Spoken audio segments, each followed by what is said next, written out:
Welcome, everyone, to what seems to be an annual event for us. You guys have a lot of interest in this, and we love to be able to provide you with these updates related to unrelated business income. And so we are excited to be back with you today. So we're going to start off with a little bit of an introduction for those of you who haven't met me before. My name is Melissa Galasso, and I'm a director in the Audit Professional Practices Group at Bekaert. I sit in the Charlotte office, but more importantly with me today, I have Amanda and Rachel. Amanda, can you introduce yourself? Hi, good morning, everyone. This is Amanda Adams, and I am a managing director and the national leader of nonprofit tax services for the firm, and I sit in our Atlanta, Georgia office. All right, excellent. And also with us today is Rachel. Rachel, can you introduce yourself? Yes, good morning. My name is Rachel Gibbons, and I'm a tax manager in our nonprofit tax services group, and I'm in Greenville, South Carolina. Well, and these two ladies know a whole lot of information about the UBIT and about some of these changes, so we are excited to be able to share them with you.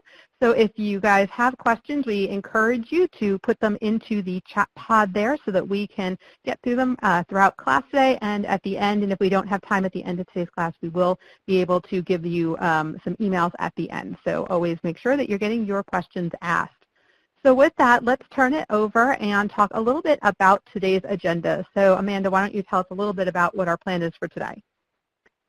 Sure. So the reason why this is really important right now, I believe, is that, since the economic downturn in 2008, exempt organizations have been looking for ways to expand their revenue streams, realizing that they can't always be dependent on contributions as, things in the economy and of that nature can impact the contribution revenue coming in.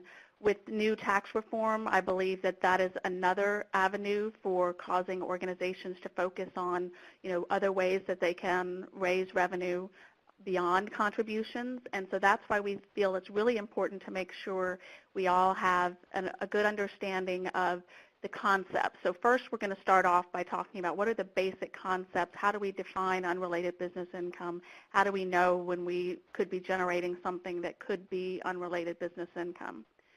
Next, we're going to talk about opportunities to structure transactions differently to minimize unrelated business income, kind of if we have a possibility to choose between two alternatives and one would result in reduced unrelated business income and therefore taxes.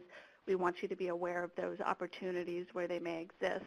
And then lastly, we're going to talk about, the tax reform, the impact of the recent Tax Cuts and Jobs Act on the calculation of unrelated business income. All right, so it sounds like we have a pretty full agenda here. So let's dive on into our first polling question just to get a feel for who we have on the line. Always one of the most important things is to know what type of organization are you? So what is your mission? So one of the beautiful things about working with nonprofits that I love is that we have a mission-based concept. And so I really enjoy the opportunity to work with people who have a mission. And so let's talk a little bit about what your mission is. Is it an educational institution, a church or other religious organization? Do we have any cultural or artistic organizations, social service organizations, healthcare, trade associations, social clubs, private foundation, or if you're other? And again, there is no submit button. So long as the black dot is not next to no vote, we have received your answer. So again, that's the goal here is just to click on one of those radio dials. All right, let's end that poll and broadcast these results. And looks like we have a pretty good mix here. So about 41% coming from an educational background, which I'm not surprised by. Our educational institutions are very active here. 22% saying other, which again, there's so much diversity in the nonprofit world that I'm not surprised by that. Followed by religious organizations and social services. So we have quite a mix on the line. Amanda, are you ready?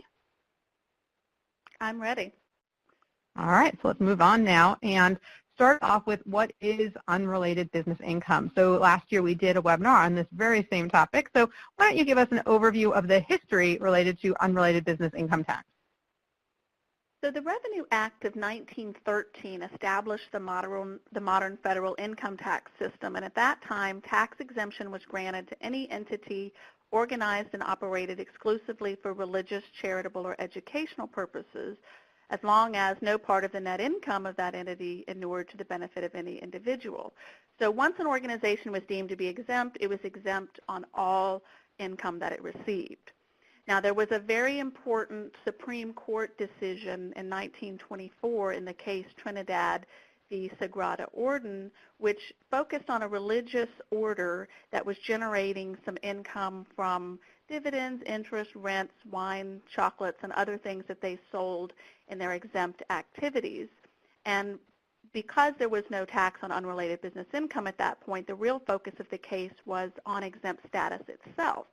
And the result of that case was that the organization was deemed to operate exclusively for charitable purposes because the income-producing activities were not a purpose, and the net income from those activities was funneled into the exempt purpose activities. And so this case kind of consolidated and created an idea, which is the destination of income test, which is that if the net profits from the activity were used by the exempt organization in exempt activities, then the organization was deemed to be exempt.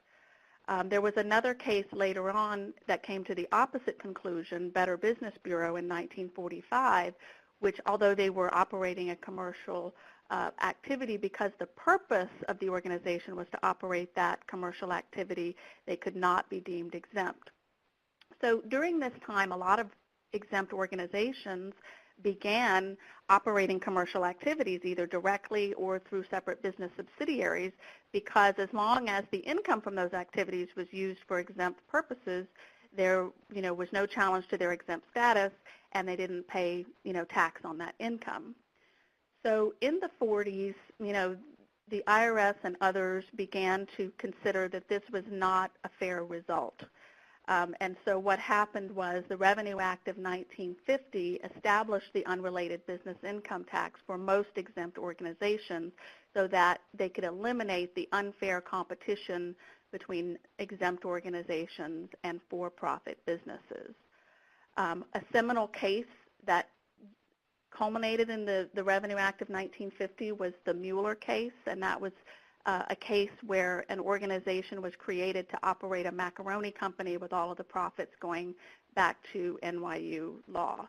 So that case was resolved, of course, in favor of that company because at that time the law did not exist to impose the income tax. The 1969 Tax Reform Act extended the unrelated business income tax to all 501c and 401a organizations, and also expanded the definition of debt-financed income for the purpose of calculating the unrelated business income tax. All right, so obviously we have had a pretty interesting history going pretty far, and so what our goal is now is to understand where it comes from today, and I really like this visual because it kind of has all of the different concepts that you need to consider when you're saying what is UBI. So what are some of the things we need to consider? So the first three concepts on the top we're going to focus on, and those are the three prongs that all have to be satisfied for unrelated business income to exist. One, the activity has to be unrelated to the organization's exempt purpose. Two, the activity has to be an active trade or business activity. And then lastly, it has to be regularly carried on. If any one of those tests is not met, then you don't have taxable unrelated business income. However, the three items at the bottom we have to also take into consideration. One, there are several exclusions from the definition of unrelated business income for particular types of income. Second, we have an addition to unrelated business income for income coming from debt-financed property that would otherwise be excludable. And then there are a number of exceptions that apply for certain types of organizations and certain types of activities. All right, well, we're going to dive into each of these. So let's start off with our first prong, which is unrelated. What do we mean when we use the term unrelated? So the destination of income test that I mentioned is one that a lot of organizations commonly think of when we talk about whether they have any unrelated business income. So the focus is on whether the carrying on of the activity itself fulfills a mission and is connected to the mission and programs of the organization other than just the use of the funds. So there has to be a connection between the carrying on of the activity and the mission. And so, for example, when we're looking at the sales of merchandise, you're going to look at the nature of items sold. Are they used in exempt activities? Are they representative of exempt activities? Like, for example, in a museum gift shop, are we selling reproductions of items in the collection, or are we just selling jewelry? Jewelry would clearly be not related to the museum's exempt activities. Next, you look at the sales motivation. Is the purpose behind selling the merchandise an educational one versus a profit motive? We'll get into that a little bit more in the trade or business section. And then sometimes you might have items that are generated in an exempt activity that are then just disposed of, and that can be connected to the mission as well. So like, for example, if you ran a training program for individuals with disabilities and you were training them how to create items and you later sold those items, that could still be connected. As far as services are concerned, some services are inherently exempt, such as education and health services. For those services that aren't automatically exempt and connected to a program activity, you can look to see to whom the services are being provided. So, for example, if you're providing administrative services that normally wouldn't be exempt to affiliated exempt organizations, then that can be related because it furthers the mission of all the organizations to be able to provide those services at cost or close to fair market value. All right, so that's the first prong. The second prong is going to be whether it's a trade or business, and I've always had trouble with this one in particular. So can you clarify what you mean by a trade or business? The term trade or business generally includes any activity conducted for the production of income from selling goods or performing services. An activity must be conducted with the intent to make a profit to constitute a trade or business. So these are all factors that we can consider in determining whether it is a trade or business activity. One, is it competitive with other for-profits who are providing the same goods or services? What are the selling techniques that are being used? Or is the organization advertising its products and services in a normal commercial manner, like using billboards, websites, ads in catalogs or magazines? How is the pricing set? Is the pricing set at fair market value, trying to get the maximum amount of income, or are there scaled rates based on the ability of the customer to pay? Next, personnel motivation. If there's incentive compensation based on the profits of the activity, that might indicate more of a commercial approach to the activity that would be consistent with a trade or business. Also looking at who the customer profile is. Are they selling the products and services to the general public, or is it limited to individuals or organizations that are participants in other exempt activities? And then lastly, what is the organization's focus? What was their intent and purpose for conducting the activity? Did they have an exempt motive, or was it to generate profit? All right, excellent. Let's go on to the last one, which is the third prong, and that is regularly carried on. And I always love the examples you guys provide here. So can you walk us through what does that mean? Business activities of an exempt organization are considered regularly conducted if they show a frequency and continuity and are pursued in a manner similar to comparable commercial activities of non-exempt organizations. So continuity does not necessarily mean continuously. It just means that there is an expectation that the activity will occur at some point in the future. So an organization that was issuing a publication once every 2 years, that was a directory, that was ruled to be a regular activity because it was conducted every 2 years, even though it wasn't continuously. Next, we look at seasonal activities. So if you're conducting something that is normally done during a certain season, like, for example, selling Christmas trees at Christmas time, that can be regular even though it is only occurring during part of the year because that is when businesses would normally conduct that activity. Another important thing to consider is the planning time. So, for example, there was an organization that conducted a tournament on a regular basis that only occurred during 3 weeks of the year, but because they were planning for that tournament year-round in terms of soliciting sponsors and advertisers and making arrangements, that was deemed to be regularly carried on. You could contrast that with a typical annual fundraising event that may not be worked on year-round, but just have a limited amount of time spent on carrying it out. I love the Christmas tree example. I know every time you say it, it just makes me laugh. I don't know why. I think it's because it's snowing in half the country right now that I just find that so interesting. All right. Well, that's the definition of unrelated business income. Now we're going to switch gears here. And Rachel, can you tell us some about these exceptions to UBIT? Yeah, so I think where Amanda was talking about the first 3 prongs, that 3-prong test, you really want that to be your starting point. When you're reviewing activities that you have in-house, you've determined that they're not related, you've determined that they're regularly carried on, there's this profit motivation, and you've kind of gotten to the point that you say, okay, we think this now falls in the scope of unrelated business income. Now where are we? There are a lot of exceptions in the rules that provide some carve-outs for different activities, so that activities that may on their surface be unrelated business income from just the first 3-prong test that you do, the review that Amanda talked about, there are exceptions within the code that may be able to help you get out of UBIT still. One of those is the volunteer exception. So that's really where you're running an activity and you're pretty much running the whole activity with volunteers. If you've got a volunteer-led activity, it's run by volunteers, mainly with minimal management oversight, you can typically fall under the volunteer exception. The next one is the sale of donated goods. So you think about maybe a thrift store that you have, a Goodwill, where the goods are donated. They're selling merchandise, an activity that would on the surface look like it was an unrelated trade or business, but all the merchandise that you're selling is donated. That would be an exclusion from unrelated business income. Qualified sponsorship payments are another one. We're going to talk about those in more detail when we talk about sponsorships and what's a sponsorship and what's advertising. But qualified sponsorships for events and activities are typically excluded, and we'll go into some more detail on that later on in the presentation.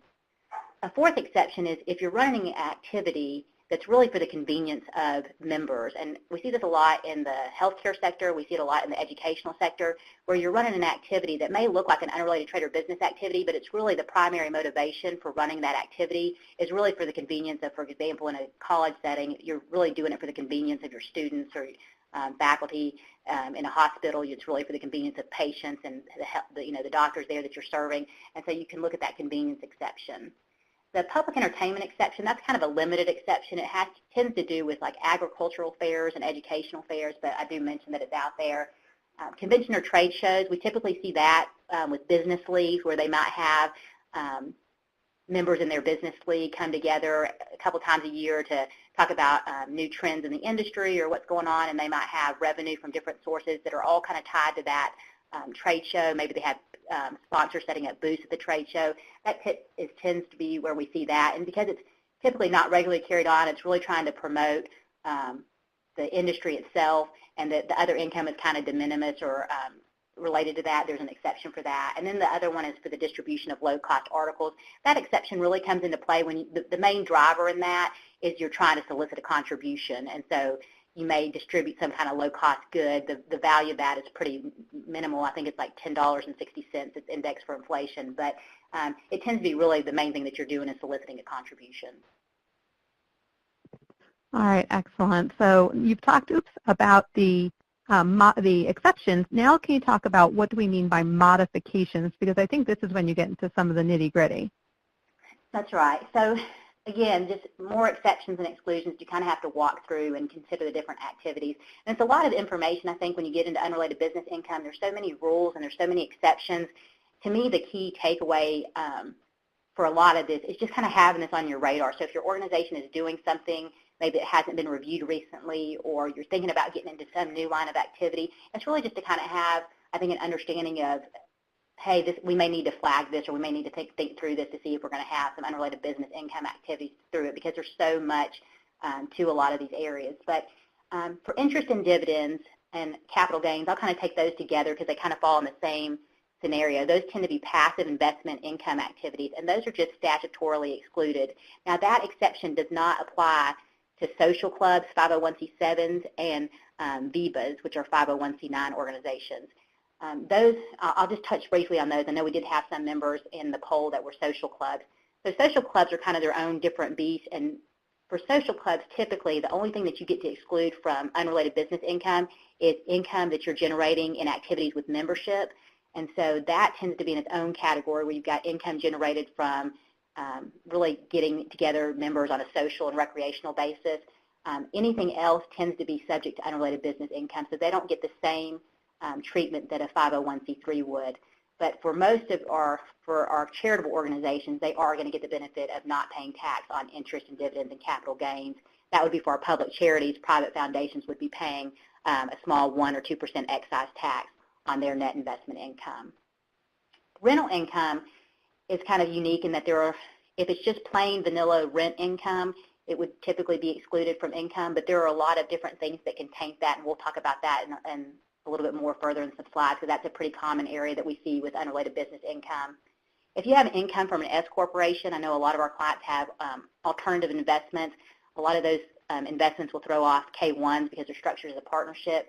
If the investment is set up as an S corporation, or maybe a donor donates S corporation stock, the income that's reported on that K-1 is going to be taxable at 100%. It's just part of the rules of unrelated business income. Royalties, I think that's pretty common for a lot of our clients as well. The big thing with royalties is you just have to understand what's generating the payment. Are you being paid strictly for the use of something, or is there something more that the organization has to do? Maybe there's a provision of services that also is tied to the payment. And so it's not necessarily, is it called a royalty, but what's the substance of the transaction? So you want to look to the agreement to make sure, okay, we're really just being paid for the use of an organization's intangible perhaps.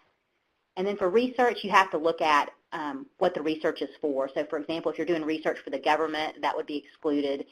Colleges and universities have a very broad exclusion on the research that they can do. But for other organizations, you really have to look at, is the research to help educate the public, and you're doing research to kind of share on a widespread basis, or is it more specialized research that is really being generated by a commercial nature? And so those are some of the considerations you want to keep in mind as you think about those items. All right, excellent. So I think we're going to dive in a little bit deeper here and talk about those rental activities and what kind of exceptions we have here. Yeah, so we just want to point this out. So rents are structured a lot of different ways, and there are a lot of nuances in the code about things that you have to consider. So one thing you have to look at is when you're generating rental income, you have to look at, are you strictly doing real property rental, or is there personal property tied to it?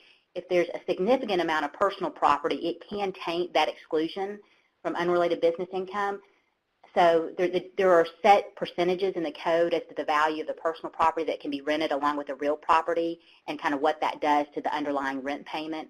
So if it's just less than 10%, the value of the personal property relative to the rental of the real property, so maybe you're renting a conference space, but it has obviously tables and chairs that they're getting and audiovisual equipment and things like that, that would typically be a very small percentage of the value of the room rental itself or the facility rental.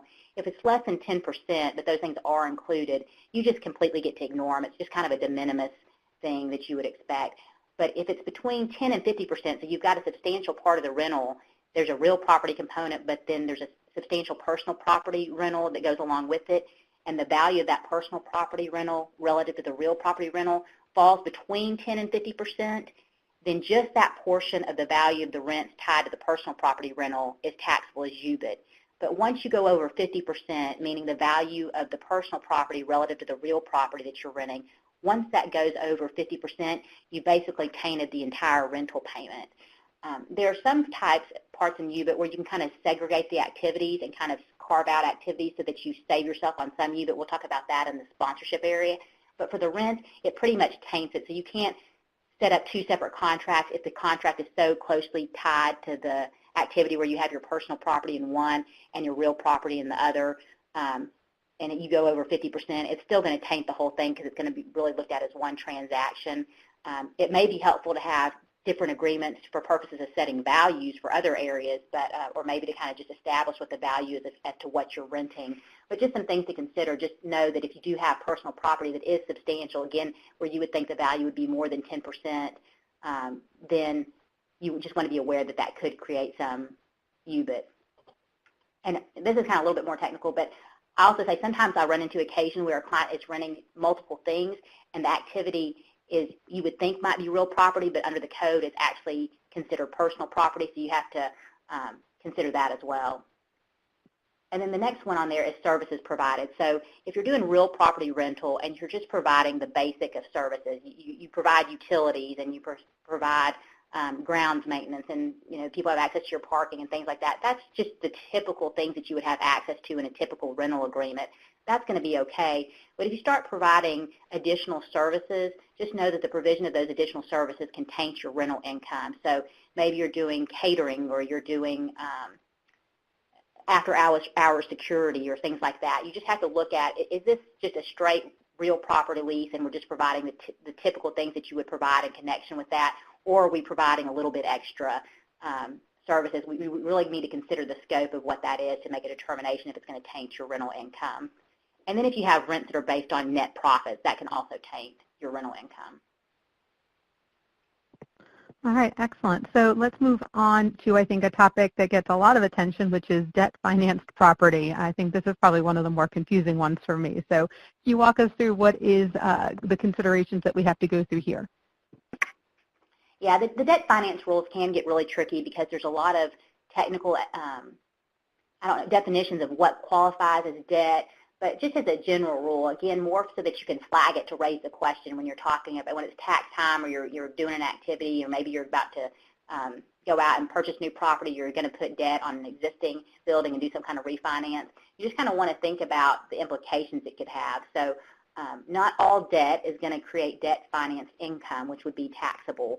But you need to just consider kind of what you're doing with that and just kind of have it on your radar. So we've got an example here that says if you're just doing temporary borrowing to pay for program expenses, you think about like a line of credit or something like that, that's not going to necessarily taint the activities that you're doing. That's really more operational debt. You just have to kind of look at the underlying debt. And so like I said, it can get a little bit hairy when you go through and start doing the determination as to what is debt finance property. And something on the surface that may seem to be debt finance property may have multiple exclusions. We can go ahead and move. All right, perfect. So let's move on to the calculation here on how do we come up with what is taxable. Yeah, so once it's tainted, it's not an all or nothing. Once you've tainted it, it's a percentage that becomes taxable. So it depends on what the average basis of the property is that you're looking at, that you're renting, and then also what the average debt is. And so you basically take a 12-month average of the debt, and then you take a beginning and end of the year average of your adjusted basis of the property you're renting, and whatever that ratio is, you multiply that times your net rental income to determine the UBIT piece. So it's not that if you have debt financing, 100% of it's now taxable. As you pay down that debt or as you make improvements to the property that change that ratio, your underlying debt amount will change as to what is unrelated business income. All right, and that's also, I think, good to know, because a lot of times you hear tainting and you're like, oh, I can't do anything, but this is nice to know that it is a percentage and a ratio.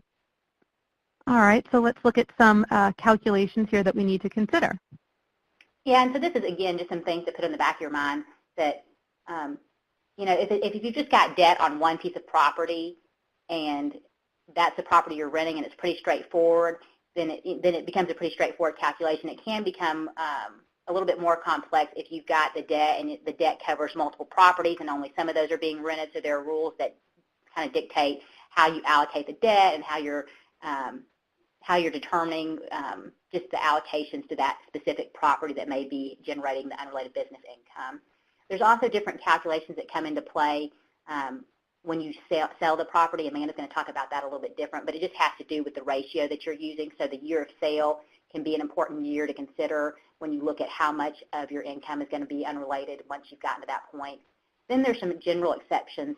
The neighborhood land rule, that basically comes into play when a nonprofit is buying land to use down the road in its exempt purpose. It typically has to be pretty close in proximity, but it is a facts and circumstances driven case, and it's a little bit more involved. But if you're generating significant income from property that you've acquired and you really just want to hold the land to use for some future period of purpose in your exempt purpose, then there are exclusions for that. And then also, I think a key one that needs to be considered is this substantially used for exempt purposes.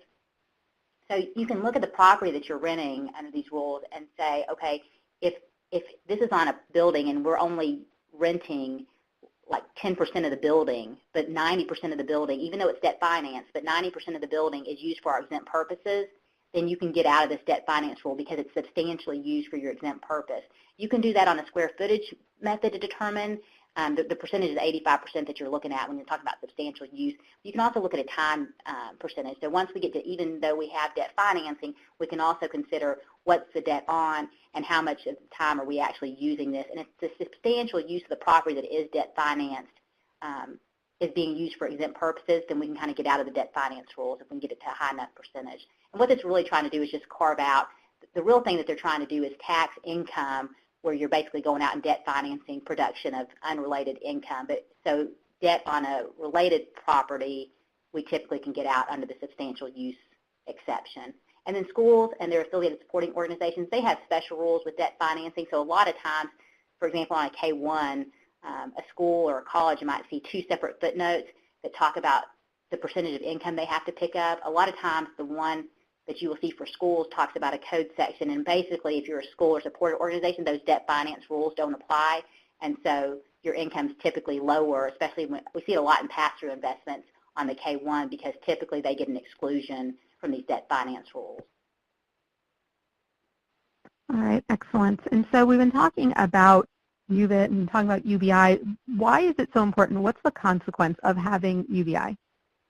Yeah, so Amanda talked about earlier, we're seeing a change with the tax reform and concern about maybe revenue generation from if contributions drop or we see a change there. UBIT is not a bad thing. It's just a reality that if you have certain types of income, you do have to pay tax on it. So, if you're generating a healthy revenue stream for the organization and still maintaining your focus on your mission so you don't have mission drift, you're still operating your tax-exempt activities, but then you have these opportunities to generate unrelated business income. Not a bad thing, but you do need to be aware of it so that you can pay the applicable tax.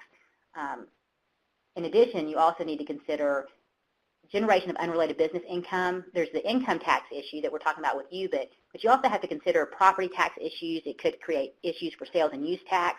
And for property tax and sales and use tax, every state, jurisdictions can be different, counties can be different.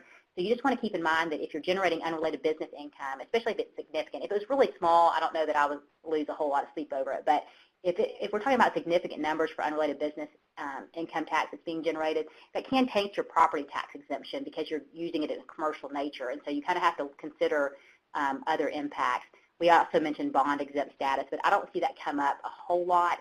It can. You need to be aware that there are, when you have debt financing, tax-exempt bonds that are issued, there are limitations on how much unrelated business income that you can generate without it impacting the bond status. In a very extreme scenario, if it was bad enough, and we do see this occasionally, more in private letter rulings issued, if it was something extreme, you could have a loss of your overall exempt status. That would be in the case where you've basically gotten into a commercial business or you're doing something on such a profit basis that your exempt purpose activities have kind of gotten pushed aside and you kind of, like I talked about earlier, mission drift. We don't see that with our clients. You would really know if it was a problem, I think. So. All right, excellent, and thank you, Amanda. I see you've been typing away in there, and I think quite a few of the questions were addressed on the phone by Rachel, so you guys are doing great. Let's go to our next polling question here, and we just want to know, do you guys actually prepare a Form 990T to report unrelated business income? Maybe you don't prepare it, maybe you have an accountant prepare it, but does somebody on behalf of your organization prepare a 990T to report unrelated business income? And it's a yes, no question. So A is yes, B is no, and maybe you don't know, you're not sure, so C is an acceptable answer. Again, there is no submit button so long as the black dot is not sitting next to no vote. We have received your responses, and so we just wanted to kind of get a feel from you guys as to what you guys were doing, and kind of an interesting split right now. So we'll give you just a couple more seconds to get your vote in.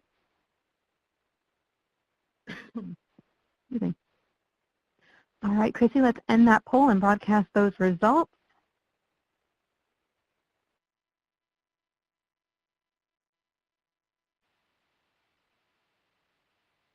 All right, and it looks like about 50% of you are saying that you that you do prepare a Form 99DT, and about 45% don't, and 5% of you are just not sure. So that's great. So hopefully that gives us a little bit of information about who's on the line with us today. All right, let's go now. Oops, I'm double clicking today. And we're going to move back to Amanda, and she's going to talk to you about opportunities here. So we talked about the fact that if you have UBIT, you have to pay taxes, but perhaps maybe structuring your agreements or doing something a little different can help. And so let's start off with the concept here of advertising. Amanda, why is this important, and what can we do? So there are a number of organizations that may provide, in connection with a sponsor agreement, what they call advertising. So kind of what we want to talk about right now is sort of the difference of what is true advertising that has to be treated as taxable income and what instead might be deemed to just be an acknowledgement of a sponsor's payment.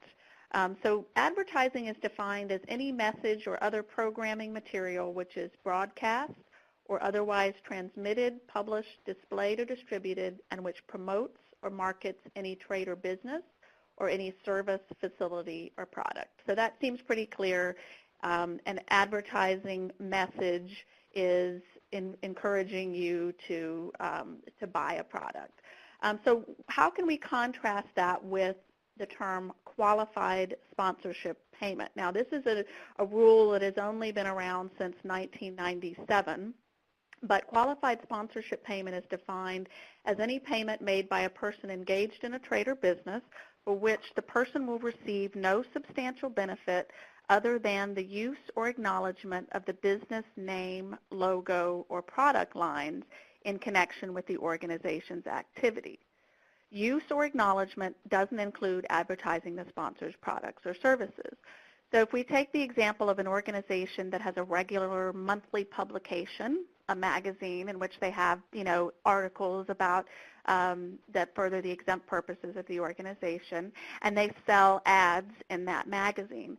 Typically, the presumption is going to be that even though the content of the ad may not be promoting the products or services of that advertiser, because it's in a commercial quality publication, there's sort of a presumption that there will be a commercial benefit from them having their information. Now, the courts have ruled that there is not an absolute with regard to this presumption. So there will always be a look at the facts and circumstances of the publication, and if there are any issues that would indicate that it wouldn't be reasonable to expect that there would be a commercial benefit from that ad, then it isn't automatically deemed to be advertising. But if, for example, a lot of times what we'll see is the selling of ads in a program that is just provided to the attendees of an annual fundraising event, that is not deemed to be a commercial quality publication because clearly the readership of that program is limited to the event attendees, and so it wouldn't be reasonable to expect that there would be much commercial benefit from advertising in that program. So the other thing that we look at, so in the typical sponsorship type arrangement could be for a fundraising event. You'll see things like the Shell Open, or you'll have events that, sort of the top sponsorship level provides for naming the event after the sponsor. But it doesn't have to be just an event. It can be other activities as well. And so when we're looking at a qualified sponsorship arrangement, we have to determine whether, the payments are based on some kind of contingency, like levels of attendance, ratings, et cetera. That would veer over into it not qualifying as excludable from UBTI necessarily. There are also some exceptions for conventions and trade shows. Those have their own exceptions, so they don't also follow under the qualified sponsorship rules. And most importantly is periodicals. So as we kind of move on to the next slide, let's compare, if we've got a qualified sponsorship payment, what exactly can we provide in an acknowledgement of that sponsor so that it will not be deemed to be valuable advertising. So as we see here, All right, go ahead. as we see here, the definition basically focuses on substantial return benefit. So an insubstantial return benefit, as I mentioned before, is the use or acknowledgement of the name or logo of the sponsor. It would not, that insubstantial return benefit would not include providing comparative or qualitative language about the sponsor's product. So for example, we say a sponsor's product is better than their competitors, they're faster, prices are cheaper, they're having a sale, etc. That's over in the advertising realm. Another important thing with qualified sponsorship payments is if the benefit that you provide is de minimis, e.g. less than 2%, the value is less than 2% of the payment, then it can be ignored. Also, fortunately, we can fragment the payment. So let's say you have a qualified sponsorship payment of $100,000, and it turns out that you have provided them something that needs to be valued as advertising. You determine the value of that advertising, and that would be the portion that would be deemed to be unrelated business income, and the difference is essentially equivalent to a contribution or non-taxable income. So that, if you're concerned and want to limit unrelated business income from these types of arrangements, it's really important to look at the content of the message and to frame any materials advertising the sponsorship agreement to refer to acknowledgments and not advertising, and to specify the content that can be included. All right, you've definitely triggered a bunch of questions. Rachel is trying as quickly as possible to answer them, guys, so hold on as Rachel types feverishly, and we were going to keep going here with investment vehicle structure. So Amanda, can you explain to us how the setup of the investment can be very important? Yes, so the partnership arrangement, so when the organization is invested in a partnership, the character of the partnership's activities flow through to the exempt organization partner. So if the partnership is conducting a business activity or is using leverage to finance investments, then the character of that income as UBI is going to flow directly to the exempt organization partner. I know a lot of investment advisors will set up funds formed in different ways to sort of mitigate this impact so that they can attract exempt organization investors that have a low tolerance for UBI. So they may offer you different alternatives, and so they may offer a corporation structure versus a partnership so they can block any unrelated business income. The only negative to consider there is that, assuming it's a U.S. corporation engaged in a domestic trade or business, it's going to be subject to, the 21% tax on its net income, and so your after-tax return will be less, potentially, because it'll be taxed on all the income, not just the portion that is UBTI. Sometimes there can be an exception for foreign corporations. It depends. We have some new rules with the tax reform as far as repatriation of certain, the earnings of certain foreign corporations held by U.S. Investors. But that typically in the past has been a strategy. You have an offshore fund that's deemed to be taxed as a corporation, but it's not subject to U.S. Income tax, so that can sort of allow an organization to invest in something that is not going to subject it to UBTI but not limit their after-tax return. All right, excellent. Let's keep moving on as we are closing up here on time with the concept of using a third party. So when Rachel was talking about one of the potential drawbacks that could cause rental income to be subject to unrelated business income, one of the examples was services being provided to the tenant. And if that rose to the level that would cause it to not just be real property rental, you could have unrelated business income. What I've seen a number of exempt organizations do is have preferred caterers or preferred security providers and encourage the tenants or require the tenants to engage those vendors directly. So if the organization can get out of the middle, then they wouldn't be deemed to be providing those services. But of course, they can require certain things and that not jeopardize the arrangement. So for example, I know museums typically will require security because it's important to be able to protect their collection And so really the security in some cases might have more to do with protecting the museum rather than providing a benefit to the tenant. Also, where you might be deemed to be selling unrelated items or selling items to the general public that could cause unrelated business income, like a cafeteria that's open to the general public and we don't have the convenience exception, or bookstore where we might be selling unrelated items, or the operation of a parking lot.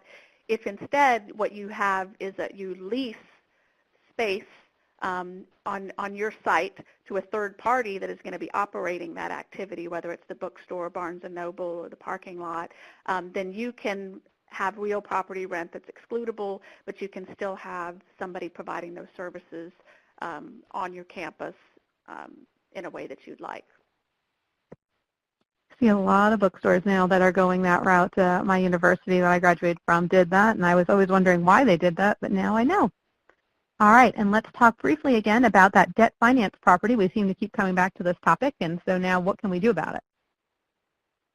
So one thing that's a little tricky in terms of defining debt financed property, and Rachel talked about some of the exceptions, is that the debt does not always have to stem from the specific property itself, because there's this nuance in the code that says debt incurred after acquiring or improving the property can be deemed to be acquisition indebtedness if the debt would not have been incurred but for the acquisition or improvement, and the need to incur such debt was reasonably foreseeable when the property was acquired or improved. So my first two examples, place debt on non-income producing property or place debt on property used substantially for exempt purposes, those approaches will only work if there's no way we can tie the borrowing on those properties with the acquisition of the income-producing property that's not related to the exempt purposes. So again, you would have to make a conscious effort in terms of looking at your overall strategy and where you can get funding from. An important factor is the timing of the borrowing. The closer it is to the acquisition of the unrelated property, the more likely it will be deemed to be connected with that, even if the collateral is different property. So that's important to consider.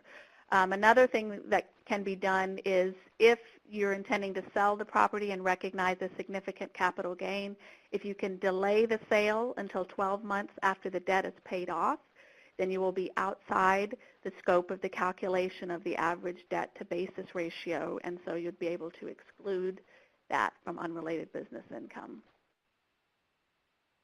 So a lot of times it's just about being thoughtful about your processes and talking to someone who is knowledgeable and can help you structure something in a way that makes sense. All right, let's do our next polling question here. And not too long ago, I don't know the exact date, we held a webinar on the TCJA, the Tax Cuts and Jobs Act, specifically for not-for-profit entities. And so we wanted to know if you've actually already attended that. So how many of you watched the standalone webinar on the TCJA or not-for-profit entities? We did them on a whole bunch of different types of entities, but we did one specifically for nonprofit entities. And so again, it is a yes-no type question. A is yes, B is no, C is I'm not sure, and then again, there is no submit button so long as the black dot is not next to no vote. You have registered your answer here. All right, we'll give you one more minute to tap in here and get your question. All right, I'm going to end that poll and broadcast the results, and it looks like 30% of you did attend and about 60% did not, so this might be new to the vast majority of people on the line, so perfect. All right, so we're going to switch back to Rachel now, and Rachel's going to walk us through some of the changes in the TCJA in terms of changes to UBTI, and so I'm going to turn it over to her to talk about what are some of the changes here related to taxes and tax rates. Sure, so this has been an interesting couple of months for us in the nonprofit sector as we kind of analyze what's going on with all the tax reform and just the significant amount of provisions that impacted the nonprofit sector. This first slide talks about changes, and this has impacted all corporate entities. So the corporate tax rate was a graduated tax rate that went up to a marginal rate of 35%. For tax years after 12/31/17, the corporate tax rate is now going to be a flat 21%. So if you were in the higher marginal rates paying, closer to the 34 or 35% in corporate income tax on the UBIT side, you're going to get a break with the new flat 21%. If you had just a small amount of UBIT that you were generating, you were probably more in the 15% rate bracket, so you're going to have a slight, possibly a 6% increase with that increase from the 15% rate that you might have gotten under the marginal tax rate to the new 21%. I do want to note one thing for tax years beginning after 12/31/17, that little bullet point at the bottom. There's a pre-existing code section that changes the implementation of the timing of this 21% tax rate for fiscal year organizations. And so when this first came out, we were really thinking that the 21% was going to be a little bit delayed for our fiscal year filers. But for the period of your fiscal year, so say, for example, your fiscal year ended 9/30/17, for your fiscal year ending 9/30/18, the first 3 months from October through December that fall in 2017, you're going to get the benefit of the 21% tax rate on a percentage basis. And so it's going to be a prorated rate implementation. So, for example, 3 months of the year is going to be taxed at the marginal rate, and then the last 9 months of the year would be taxed at the 21% flat rate. So it was just a pre-existing code section that changed the implementation. So for your years that fall after the date of enactment, you will get the benefit of that 21% tax rate. Hopefully I said those dates right. But essentially, if you have your fiscal year falling after the date of enactment, but your tax year is a little bit different, even though it says tax years, you'll actually get the benefit of that 21% tax rate a little bit early. So it's going to be changing your estimated tax payments now. We'll be calculating a little bit different percentage because of the new 21% rate. All right, excellent. Let's talk here about having a little. Chrissy, can you turn the slide for me? It's not responding. I think Chrissy, we should be on the net operating loss slide. Yeah, it just will not move for me. It's stuck.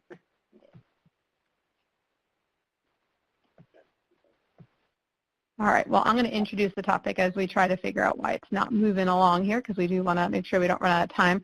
So the next one is related to, as we talked about, net operating losses. What are some of the changes here? Okay, so before you could take your net operating loss deduction, and it could offset 100% of your regular tax liability. There were different provisions for alternative minimum tax, but for the most part, we don't see that come into play too much for nonprofits because of the way it's set. And so for our nonprofit clients, typically you're getting to offset, if you had unrelated business income that was generated on the Form 990T, you would get to offset that full amount with your net operating loss carry forwards. There was a provision, historically the way it's worked is if you generated an NOL in a given year, you could carry that NOL back 2 years or forward 20. With the changes in the tax reform law, after tax years ending 12/31/17, those NOLs, we're not going to have a carry back provision anymore. It's going to be available only for carry forward. And so it's just a little bit of change. Most of the time, I'd say for our clients, most of the time we tend to do NOL carry forwards. If they're relatively small amounts, unless we just had a significant amount of UBIT in a prior year where a client paid tax. If it was just small amounts of income in prior years, we would typically just file an election to carry that forward. But the one thing that's going to be, we're going to have to watch on this is that, and this is going to apply for several items in the tax reform, is we've yet to see how the states are going to implement some of this stuff. It's just not been published yet. We don't know which parts of the act that our states are conforming to. And so there's probably, and I can see especially in net operating losses, there's already differences at the state level on how these net operating losses are treated. So we'll continue to kind of watch what's happening with those. But just for the main part, you can use those taxable NOLs through 12/31/17. Then we're going to, you still get to keep them, but we're going to have to keep them just for carry forward purposes. All right, excellent. Let's talk briefly about some of the payments of certain benefits and how they could be UBTI. Yeah, this is one I think that surprised a lot of people in the fact that now we're going to have the payment of certain fringe benefits that are going to be treated as unrelated business taxable income. I think the biggest one is going to be this qualified transportation fringe benefit, or this parking facility used in connection with qualified parking, because it impacts so many organizations. I noticed on one of the poll questions, about half of the listeners said that they don't file a 990T but this could impact you. So basically, this is trying to put nonprofits on the same playing field as corporate entities. So if your employer right now, say you park in a parking garage and your employer pays for your monthly parking fee, under the corporate rules, they said, okay, going forward, you can't take a deduction for that expense if you're paying that benefit for your employees, these qualified transportation fringes for your employees that were done on a pre-tax basis. The employee's not picking up the income, you're paying an expense and you're deducting it on your corporate tax return. So the IRS said you either have to put the value of that in the employee's taxable wages or you treat it as non-deductible. Well, since nonprofits don't pay tax and they're not deducting it, what they did instead was to say, well, that now becomes unrelated business income and it's going to be taxed at the new 21% tax rate. So I'm not really fond of this new provision. It's causing a lot of headache. Go ahead and move to the next slide. We'll talk about kind of what that looks like. I see this one. We're going to move on to the UBTI tracked by activity now because we're going to run out of time. And so we did give some examples there, but I was going to have Amanda just pick up here with that UBTI tracked by activity again. We skipped a couple of slides, but I wanted to make sure that we got through to the end of today's poll for people who have things to do after this. So Amanda, can you pick up here? Yes, so another important change is that now unrelated business income will have to be tracked by separate trade or business. And so that the loss from one trade or business activity cannot offset income from another trade or business activity. And net operating losses from activities will be carried forward in that same kind of silo. So right now the problem we have is that the definitions have not been made clear as to how an organization is going to define a trade or business activity, especially with respect to unrelated debt financed activities or investments through partnerships. This is on the priority guidance list of the IRS to issue guidance before June 30th. But again, organizations are already in a year in which they would need to be making estimated tax payments for unrelated business income subject to these rules. The AICPA has is working on a letter requesting a one-year delay in implementation. So I'm hoping that will come through. But until then, we can only speculate as to how an organization would need to track its activities separately. All right, excellent. And then how will investing activities be grouped? This is just a suggestion as what they might possibly come out with, which would be one, you could consider that each partnership investment might constitute a separate activity and have to look at each one as a separate trade or business. You might have to look through and see what the activity being conducted by the partnership is. And so you would group partnerships based on the activity they're conducting, or you could look at all investments in a partnership as one activity and combine them. Those would be the potential options. We're hoping for grouping it as one activity. That would be the easiest. All right, excellent. And lastly is our changes to deductions. Can you briefly go through that? Yeah, so this is from the for-profit arena, and so to the extent that they apply to exempt organizations, they're also applicable. So for trusts, there's a new Section 199A deduction for qualified business income. And then there's also some new expensing rules, an increased Section 179 threshold, and some expanded bonus depreciation that could be available for business assets. And then lastly, there's a limit on annual business interest expense deduction, but that's not applicable to small businesses, which are defined as having $25 million in average annual gross receipts. All right, excellent. So we kind of did that last polling question while you guys were chatting there. So I'm just going to end here with a thank you to Amanda and Rachel for, again, sharing tons of knowledge. This is an area that there's always a lot of questions, and so we have feverishly been typing in. If we didn't get to your question, we will find your contact information from when you logged into Adobe Connect, and we will email you a response within the next few days. Otherwise, thank you so much.